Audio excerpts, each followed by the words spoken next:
ابو طلحه یو صحابي دی رضی الله عنه، د په خپل باغ کې مونځ کوو، باغ یې ډېر ګڼو. یو صحابي دی د هغه په باغ کې زر کجورې ولاړې وې، زره. ابي دهده د الله په نام یې ورکړلې غونډ باغ. ما ورته ما ستاسو پلار یعنې که چې چاله څه ورکړي هغه نمسۍ دې بېته غواړي، ما هغه نه پوهېده. پلار چې ورکړي کتابونه لیکي، بخاري لیکي، چاله څه ورکړي او بېته دې غواړي لکه سپی چې خپلې باقۍ خوري بېته. پلار دې ورکړي او بېته ته غواړي لکه سپی چې خپلې باقۍ خوري. ابي دهده زر کجورې د الله په نامه ورکړې باغ، زر کجورو باغ. یو پلو ته به چاله ورکړي، ته پردی پلو چې راوړې او په دشکي ته ورکېږدي او پخې کړي او غنم د مېروال د پټي او پلو ته پردی وایي بیا خوند پکې نه و، خوند به د کم دی نه راشي.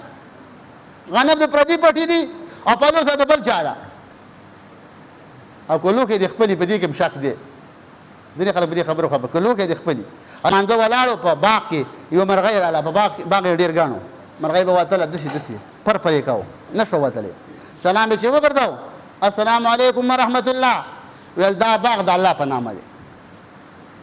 ځان مې ته خلاص کړ، ویل د الله په نامه دی. ولې زما په مانځه کې فرق راوسته.